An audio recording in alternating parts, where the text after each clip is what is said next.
जब तक इसमें जीवात्मा, जब तक इसमें रूह है, तब तक इसको अपना मान करके यहाँ रहो। खाना, कपड़ा, दवा, इसको सब लोग निरोगी रखो। और सब हिंदू, मुसलमान, सिख, ईसाई अपने अपने तौर तरीके से, जब तक फकीर महात्मा नहीं मिलते हैं तब तक तुम मंदिर में, देवस्थान में या मस्जिद में या गुरुद्वारे में या चर्च में जो तुम करते हो उसको भजन, पूजन, इबादत, प्रार्थना, पाठ। जब फकीर मिल जाए और महात्मा मिल जाए तो इस जिस्मानी मस्जिद में, इसमें अपनी रूह से सच्चे खुदा की इबादत। अगर खुदा ना मिल जाए तो हमसे कहो, उसका दीदार हो जाए। और इस मनुष्य मंदिर में अपनी जीवात्मा से सच्चे भगवान का भजन, अगर तीसरा नेत्र, ज्ञान चक्षु, दिव्य दृष्टि, शिव नेत्र न खुल जाए तब हमसे कहो। आप यहीं से बैठकर स्वर्ग में जाओ, वैकुंठ में, बड़े बड़े लोगों में यहीं से। तुम वैसे ही रह गए, न तुम जानते हो महात्मा किसको कहते हैं, कुछ नहीं मालूम, बस ऐसे ही भरम गए, संदेह पैदा हो गया, बस कुछ जीवन खराब कर दिया। अब मतलब है क्या है, क्या दिन रहोगे? समय तो आपका सब, जो कुछ भी करना है वो सब जवानी में जिस तरह से खेती, दुकान, दफ्तर का काम करते हो, बच्चों की सेवा, उसी के अंतर्गत तुम अपनी जीवात्मा को जगा के मरने के पहले भगवान को प्राप्त करो। और कहोगे कि नहीं बुढ़ापे में या बचपन में नहीं, क्या तुम 5 साल 2 साल में क्या करोगे? बुढ़ापे में कुछ नहीं हो सकता है, तो थक जाएगा, दर्द करेगा, दिखाई नहीं देगा, ये दर्द हो रहा है, वहां क्या कर सकते। जवानी में जिन लोगों ने भी प्राप्त किया है उन्होंने सबने जवानी में प्राप्त, बुढ़ापे में जवान। तो इसलिए मैं आपको अमोलक चीज दूंगा, इसलिए मैं आपके शहर में आया हूं, तो आप अमोलक चीज लो। पैसे से, सोने चांदी हीरे से नहीं मिलती। तुम ऐसा समझो हमारे पास रखा है, चलो किसी को दे देंगे, खरीद लेंगे।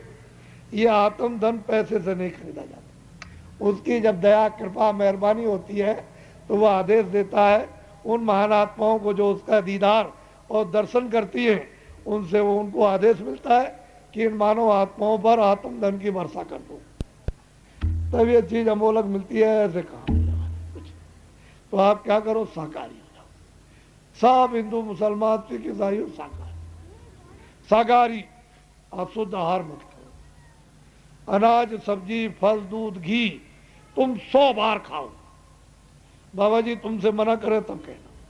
100 कपड़े रोज पैरों बदलो, अच्छे मकान में रहो। तुम अरब खरब रखो, एक भी फेंकने की जरूरत नहीं है। लेकिन ये तो समझो कि ये कब तक, जब तक इसमें जीवात्मा, जैसे जीवात्मा निकालिए कुछ नहीं। अरे राजा चक्रवर्ती राजा छोड़ के चले गए, तुमने ये नहीं समझा अभी तक। और तुम्हारे घर में रोज घटना अड़ोस में पड़ोस में होती है, उसको कुछ लेके जा रहा। पहले समझो वो क्या करता है। पहचान यहाँ रखो, सुनना यहाँ रखो, बोलना यहाँ रखो और समझना यहाँ रखो। सब यहाँ उतार के, अंग्रेजी, हिंदी, उर्दू, संस्कृत सब यहाँ रख दो। चलो नंगे, बस मारो धक्का जोर से नगर। और उधर से आए, कोई पहचान लेके आए थे, कोई हिंदी, उर्दू, अंग्रेजी लेकर आए थे, कोई सुनना और कोई बोलना, समझना कुछ। तुमने ये भी ज्ञान नहीं कर पाया इतने दिन में, और बस इसमें मतलब ये अज्ञान में डूब करके तूफान मचा डाला, मिला कुछ नहीं। तो इसलिए अमोलक चीज लो, शाकाहारी हो जाओ। और बीड़ी, तम्बाकू, हुक्का पी लो। मैंने तो कभी पिया नहीं, मुझे तो मालूम नहीं। लेकिन जो बच्चे 16 साल 20 साल के बीड़ी, तम्बाकू, हुक्का नहीं पीते, बच्चों कभी मत पीना, ये बहुत खराब चीज है।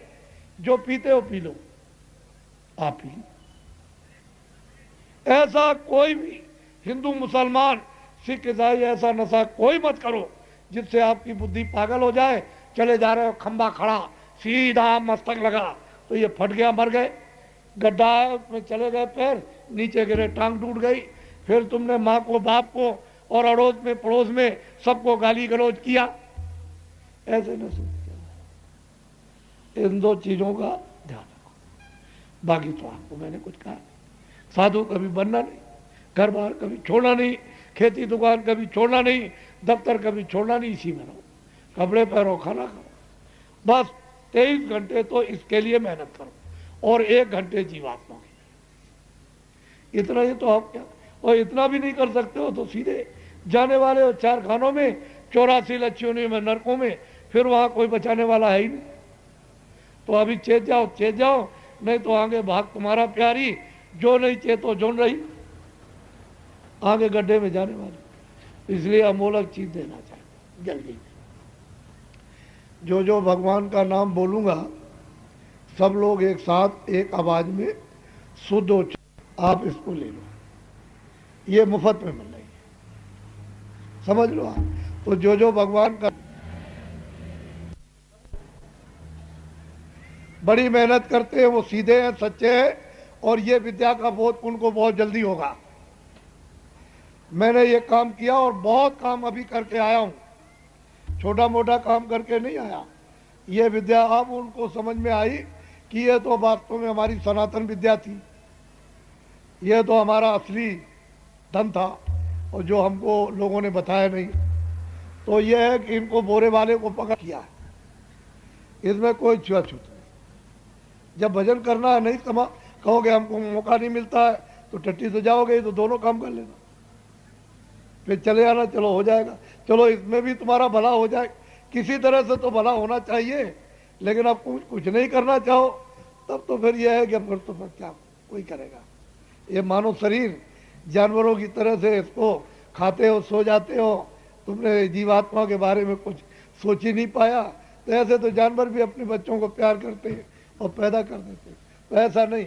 ये टाट वाले, बोरे वाले, इनको दायित्व है, कोई पुराना नामदानी है उसको भी जिम्मेदारी, उसको भी पकड़ लेना कि हमने नामदान ले लिया, हमको आप विधि विधान से सुमरन और ध्यान और भजन, ये तीनों चीजें, ताकि हम धीरे से पका लें। जब वो याद हो जाए ठीक से और आप सुमरन करने लगे और भजन करने लगे, ध्यान, तो फिर मतलब 15 दिन में, 20 दिन में थोड़ा सा मिलते जुलते रहो, ताकि फिर आपको समझ में आ जाए। और जब आपका बनने लगेगा तो महीने में, फिर कभी 2 महीने में, कि भाई मैं गलती तो नहीं कर रहा हूँ, ठीक कर रहा हूँ कि नहीं। तुम जो कुछ देखो उसको ना बताना, वो जो देखे सुने आपको नहीं बताएगा। मैं तो कभी ना कभी मालिक की दया हो जाएगी तो मिल ही जाएंगे। असली बात यह है कि जब मैं आपको चाहता हूँ तो आप मुझे भी चाहिए, आप तभी तो काम बनेगा। मैं आपको चाहूँ, आप कहते हैं मैं आपको नहीं चाहूँगा, आप कहें मैं घर से बाहर चले जाओ। अरे भाई दोनों तरफ, हम आपको देखते हैं, हमारी तरफ देखो, हम आपको चाहते हैं हमारी। और किताबों में क्या लिखा हुआ कि महापुरुषों की खोज और तलाश करो, तब तो इधर संसार की तरफ से आपका ध्यान हट करके इधर लग जाएगा। तो फिर इधर जब लग जाएगा, असली चीज है ये तो गौड़ हो जाएगा। ये तो काम आप शरीर से कर लो थोड़ा सा, बाकी तो सब ये गौड़ असली काम आपका बन जाएगा। असली काम के लिए ध्यान हटाने के लिए किसी तरफ को तो आपको ले ही जाना है, तो इधर से हट जाए ध्यान, अंदर में लग जाए, और अंदर में असली चीज शक्ति, ज्ञान, आनंद है। आपको असली चीज मिले, अमृत मिले, प्रेम मिल जाए, तो खजाना भरा हुआ आपके अंदर में। तो तीनों चीजें अलग अलग हैं, सुमरन अलग है, ध्यान अलग है, भजन अलग है। 5 नाम अलग है, 5 रूप अलग है, 5 स्थान अलग है, हर एक के बाजे अलग अलग। ये एक दूसरा नहीं, अलग अलग नाम है। ये मत कहना कि मतलब है वो अलग है, शक्ति अलग है, और लक्ष्मी और पार्वती और सावित्री अलग है, और 33 करोड़ देवता अलग, 9 करोड़ दुर्गा, 10 करोड़ शंभू अलग है। ऐसा नहीं कि एक ही में जोड़ दिया जाए, गलती का काम नहीं, उधर सब दिखाई देता।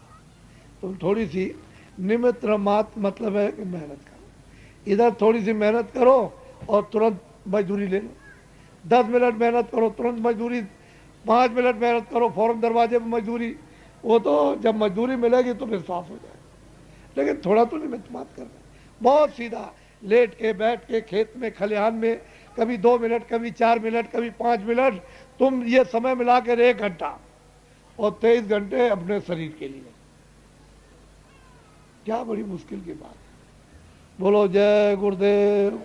देखो ये है किराए का मकान, इसका नाम है तुलसीदास। संगा मत करना, तुलसीदास। आश्रम है मथुरा में। कहाँ पर है आश्रम? सब लोग बोलो कहाँ पर है? मैं सारे हिंदुस्तान में जय गुरुदेव का, जय गुरुदेव नाम का प्रचार करने वाला असली आदमी हूँ। मेरा नाम नहीं है जय गुरुदेव, मेरा नाम नहीं है, और ना आपका है, उसका नाम है सर्वशक्तिमान का। मैंने तीनों पर्चे बता दिए, आपको क्या जरूरत है और पर्चे करने? यही इतना पर्चे बहुत है। असली काम करो, जल्दी से काम हो जाए। तो आप लोग अच्छी तरह से एक बात और सुन लो, दिल्ली से एक आदेश हो रहा है कि पर्चे पत्र बनवा लो। अरे अपनी फोटो, स्त्री की अलग पुरुष की अलग, क्यों पर्चे पत्र की आपको मतदान देना? बाजार से कोई सामान राशन पे ले आना, और कचहरी में कोई मुकदमा तो उसमें एफिडेविट की जरूरत नहीं, पर्चे पत्र बनवाना। चोरी है, डकैती है, कत्ल है, ये देश और विदेश के लिए पर्चे पत्र बड़ा लाभदायक। आप फोटोग्राफर लाइसेंस शुदा और सरकारी जो प्रमाणित करते हैं वो अधिकारी, वो आपके बनवा लो जल्दी, जब आ जाए तुरंत बनवा लो। पैसा जो 10-12 रुपए लगे अपना दे देना। सरकारी खजाने से आप एक नया पैसा मत लेना, नहीं तो पाप चढ़ बैठेगा, पाप चढ़ बैठेगा, गुनाह चढ़ बैठेगा। और अगर आप 10 रुपए खर्च कराओगे खजाने का तो 1000 रुपया आपको देना पड़ेगा, उससे बच नहीं सकते हो। इसलिए सरकारों से कह दो कि आपको कोई चिंता करने की जरूरत नहीं है। जब पर्चे पत्र का जब ऐलान हो जाए और फोटोग्राफर लाइसेंस शुदा और प्रमाणित करने वाले अधिकारी, तो हम अपना पैसा दे देंगे और पर्चे पत्र समझ लो। सरपंच गांव का जब पर्चे पत्र बनने लगे तो रजिस्टर पर अपने गांव में चढ़ा ले, उसका नाम, उसका पता, जो भी पिता का हो, पति का हो, या जो भी हो उसका हो पूरा। फिर उससे कहे कि भाई तुम्हारे बच्चे बच्चियां कितने, तो बच्चे बता दे बच्चियां। भारत की जनगणना एक नया पैसा खर्च नहीं होगा, इसी के साथ हो जाएगी। ये मुझसे पूछो, बगैर पैसे के हिंदुस्तान में यानी जनगणना हो जाएगी और कोई आदमी बचने वाला नहीं, कोई पैसा खर्च नहीं होगा। और जब जनगणना भारत की हो जाए, फिर आप प्रदेश में और दिल्ली में जब बजट बनाओगे, तब ये पूरा का पूरा 5 साल का बना दो, कोई बीच में एक नया टैक्स नहीं लगेगा, कोई टैक्स लगाने की जरूरत ही नहीं। अभी तो 2 अरब की आबादी है, तो 80 करोड़ का बजट बनाया, तो बार बार आपको ये सब कुछ होने के बाद फिर भी आपको बढ़ाना, महीने में, 15 दिन में, 2 महीने में फिर टैक्स लगा दिया, फिर ये कर दिया, फिर वो, क्योंकि वो जो जन आबादी ज़्यादा है उस बजट को चाट जाती है। घर में अगर 50 आदमी है, 10 आदमियों का बजट बनाइए तो महीने भर में, साल भर का खत्म, फिर परेशान हो जाएंगे। तो भारत की जनगणना बिना पैसे के हो जाएगी। और पर्चे पत्र कोई मतलब है, मतदान देने जाओगे तो कह दिया तुम्हारा पड़ गया, तुम्हारा वोटर लिस्ट पर नाम नहीं, तुम्हारा अक्षर नहीं है, तो ये कोई झगड़ा झंझट नहीं होगा, कोई जाली नहीं पड़ेगा, ऐसे ठोक लिया और डाल लिया उसमें, ऐसा नहीं होगा। वो तो प्रमाणित करेगा, क्योंकि वहाँ पर पीछे यानी उसका परिचय पत्र, दस्तखत है, अधिकारी का दस्तखत, जो वहाँ वोट डलवाएगा वो वहाँ पर उसका दस्तखत बैलेट पेपर की तरफ पीछे तरफ करवाएगा और अपना दस्तखत कर देगा, नंबर परिचय पत्र का डाल देगा। फिर आप किसी पर भी अपनी मोहर मार दो, फिर वो मोहर जिस किसी के निशान की मारोगे दूसरे की में गट्टी नहीं लगेगी, वो जिसकी होगी उसी में लगेगी। ये मतलब ये है कि घपलेबाजी नहीं होगी। और राशन की दुकान पर, कचहरी में जाओगे, एफिडेविट लाओगे, देखिए ये दस्तखत लीजिए और देखिए अधिकारी का दस्तखत, ये हमारा एफिडेविट है, हर जगह काम आ जाएगा। तो परिचय पत्र अपना पैसा दे के, कहने का मतलब बनवा लेना, सरकार से नहीं, उनसे कह दो कि आपको मतलब यह है कि डरने की जरूरत नहीं है, आपको कुछ नहीं खर्चा करना, हम जब और चीजों में देते हैं तो हम अपनी फोटो में दे देंगे। बस आप ऐलान से कहिए, राजनीतिक जितनी भी पार्टियां, आंदोलन, तोड़फोड़, हड़ताल सब खत्म कर दो, तोड़फोड़ सब खत्म कर दो, नहीं भारी नुकसान होने के सब मतलब जिम्मेदार बन जाएंगे और सबको कलंक लगेगा। ये बदनामी सब पर आएगी, आप बच नहीं सकते हो किसी तरह से, क्योंकि वक्त ऐसा आ रहा। आपको मालूम क्या है कि क्या होने वाला, कौन आने वाला, कौन जाने वाला? आपको कुछ नहीं मालूम। आप समझदारी से आप मतलब इसको दो ही चीज़ें, अवर और सबर, ज्ञान और अज्ञान। आपको परिवार का, समाज का, और मतलब यह है कि राजनीतिक, यानी आपको बताना है नियम और धर्म का। आप क्यों ये सब नुकसान करते हो? सब बंद कर दो। मेरी अपील है, मैं तो एक छोटा आदमी हूँ, मेरे स्वार्थ की कोई बात हो एक मत मानिए, आपके हित की हो सकती है। मैंने अभी कुछ नहीं कहा, फिर कभी अवसर मिलेगा तो फिर कहूँगा, अभी तो कुछ नहीं। तो हिंदू, मुसलमान, सिख, ईसाइयों, सब मोहब्बत प्यार से रहो और एक दूसरे के काम, इतनी हमारी अपील मान लो। किसी की जान लेना, किसी की जिसको नहीं बना सकते हो उसकी जान ले लो, ये खुदा माफ करेगा, भगवान क्षमा कर देगा। वो कहता है कि जिसको हमने बनाया तुमको दंड देने का कोई हक नहीं, और आप ये काम उल्टा कर रहे हो तो बताओ फिर आपको कितनी सजा दंड मिले तो फिर क्या? हमारा काम तो पर्चे कराने का है, बता देना बेटा बच्चा इससे नुकसान होगा, ये लाभ होगा, अच्छे काम का अच्छा लाभ, बुरे काम का बुरा। अच्छा बोलो जय गुरुदेव। ठहर जाओ, आप लोग लेन में बैठ जाना। मेरे हाथ में क्या है ये तो आपको मालूम नहीं, ऐसे लेन में बैठ जाना, मैं मिल लूंगा सीधे। अभी उठता हूँ, तत्काल बैठो और मैं आपसे मिल लूँ। आप कहोगे कि मतलब ये है कि बाबा जी आए और चले गए, कुछ नहीं, तो आप बैठ जाओ लेन से, तो मैं आपसे मिल लूँ। बोलो जय गुरुदेव। ठहरो, ये पर्चे लिख लेना, लिखा हुआ ले लेना, पर्चा लिख लेना, लिखा हुआ ले लो, जैसा आप सुविधा समझो। जल्दबाजी मत करो, मिनट 2 मिनट में क्या बिगड़ता। उधर मैं काम करूंगा, इधर फिर ये भी पर्चा भी लिखा लो, लिख लो, ले लो, और ये भी काम आपका, तो सब काम हो जाए एक साथ साथ। बोलो जय गुरुदेव।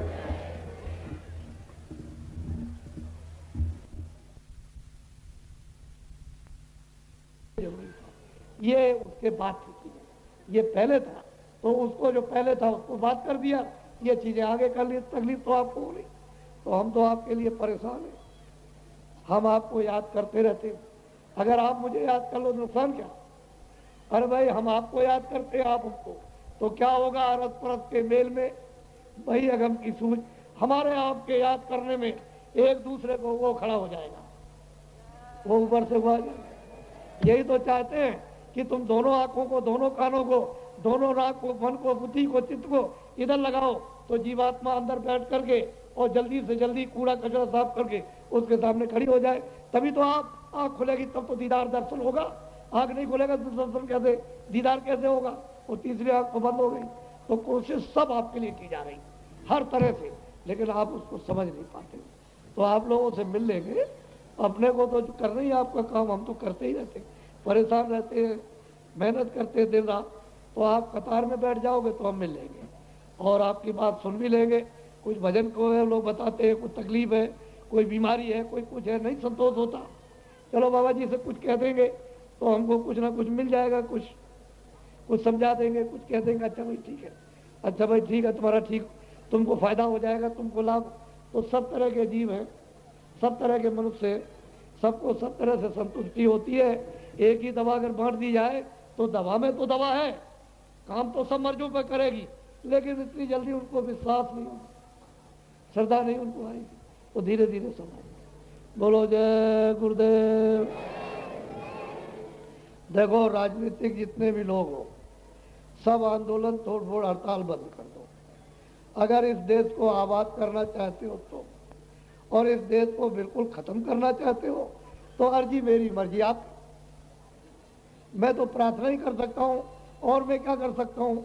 मैं तो आपको दिशा दे सकता हूँ कि बच्चा ये काम अच्छा है, ये बुरा है, इससे दुख होगा, तकलीफ होगी, लूला होगा, लंगड़ा होगा, अंधा होगा, बहरा होगा।